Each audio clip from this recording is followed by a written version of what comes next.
Thanks for tuning in. So today we begin with the easiest quiz you'll ever have. Which one of these looks like chicken and vegetables to you? This, or this? Okay, so it's pretty obvious, right? But two of those actually pass for dog food. And here at the Barking Good Chef, we don't give our dogs dog food. We give our dogs human food that just happens to be great for dogs. And today we are going to be cooking chicken and carrots. Now, last week we made basic white rice. And that was a recipe that I said if you can boil water, you can make rice. Well, this week it's the same. Seriously, if you can boil water, you can make chicken and carrots. So today we're going to be making simmered chicken and carrots. It only takes about half an hour and it is absolutely delicious. Your dog's going to love it, and just like white rice, this is great food for you as well.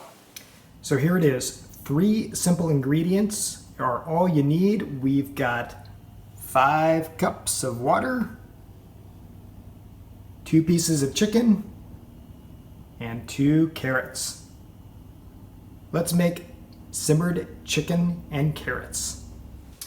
Now, there really isn't much prep work with this recipe. In fact, probably the most work you're going to be doing is cutting up some carrots. So let's do that now.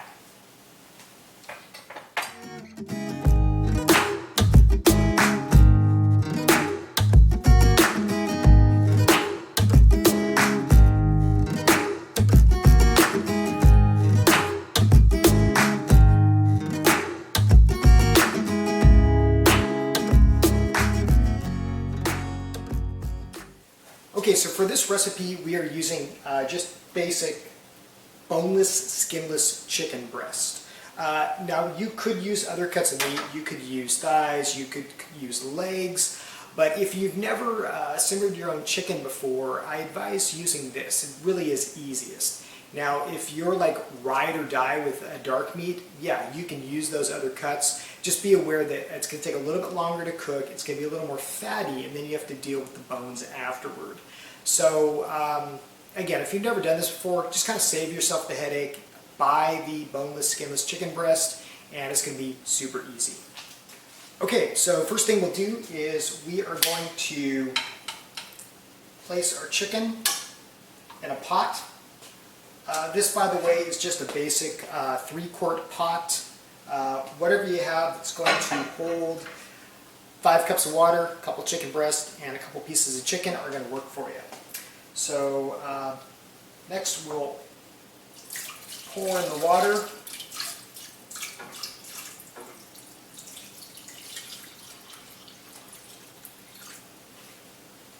And of course we can't forget our vegetables. We're using carrots here.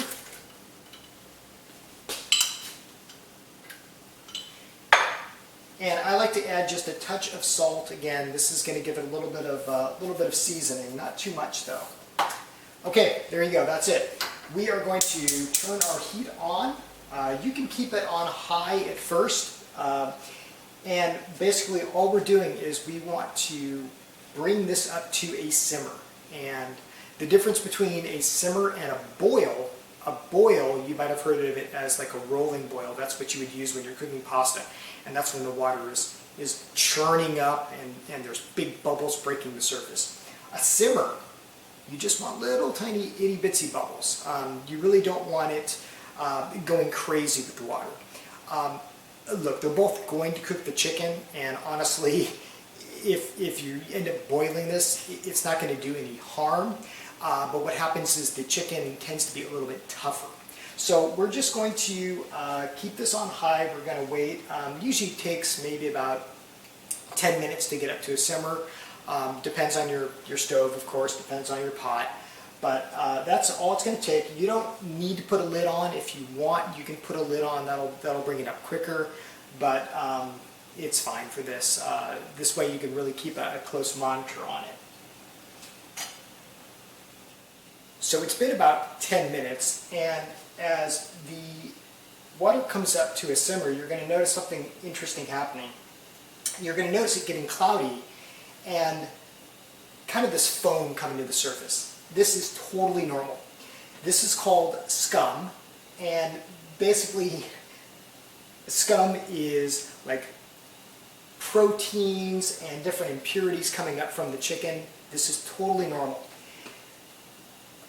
You probably want to skim it off. You don't have to. I mean, it's not going to be dangerous or anything, but it's just kind of ugly, and it makes your broth kind of cloudy. So just grab a spoon and just kind of skim this stuff off.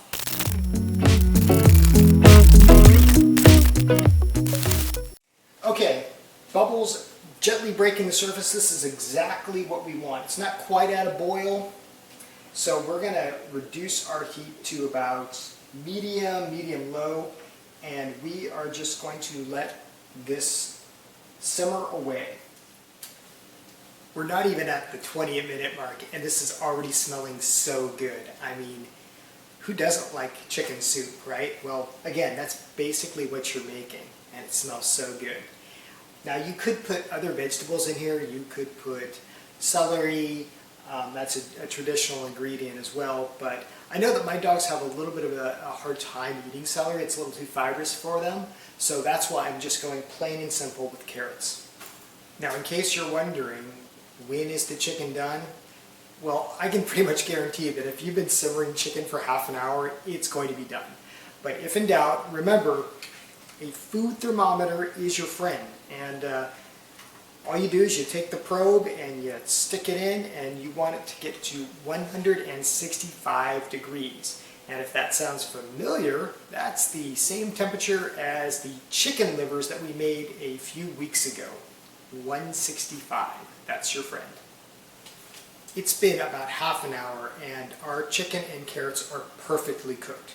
Now, if this is all the time you've got, great, you can be done. But as you can see, our broth is still really light. So here's the pro tip. If you've got another 15 minutes, maybe even another half an hour, just let this simmer a little bit longer, and you will be rewarded with some awesome broth. How do you know when it's awesome broth? Just give it a taste. And remember, it's hot.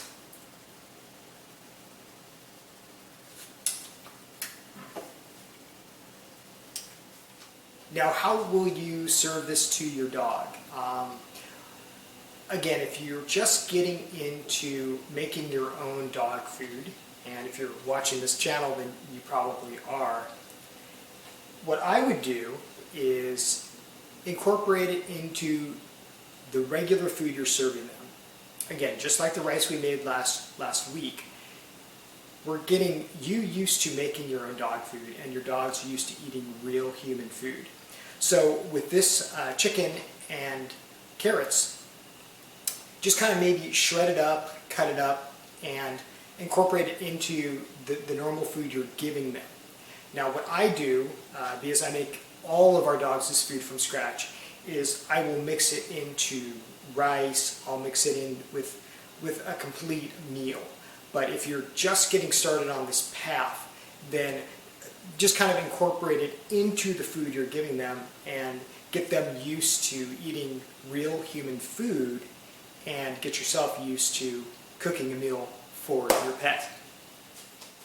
So I previously made my dogs some brown rice, barley, and a secret ingredient that I'll tell you about in another video. So I'm starting with that as the foundation, and then what I'm going to do is, see this beautiful chicken that we got?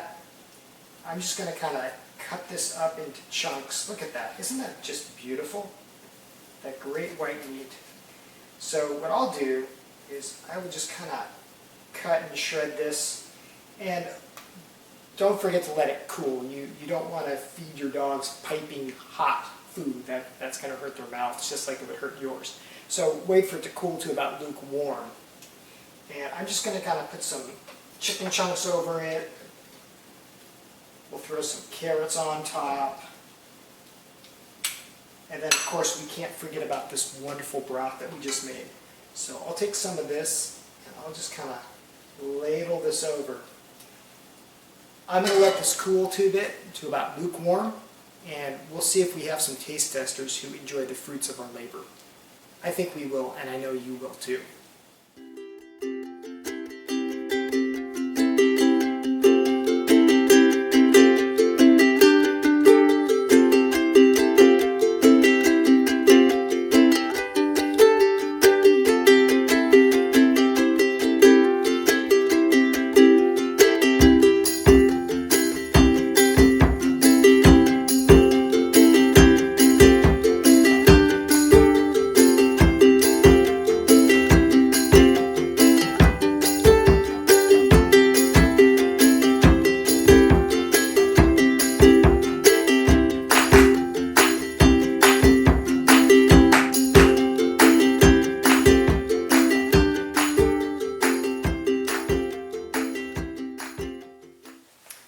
So that's how to make simmered chicken and carrots that your dogs are going to love. And I have a feeling you will too. Thank you for watching. Please like, please subscribe. If you have comments, I'd love to hear them below. If you have requests for something you'd like to learn how to make, put those there as well. Thank you for watching, and we will see you next time.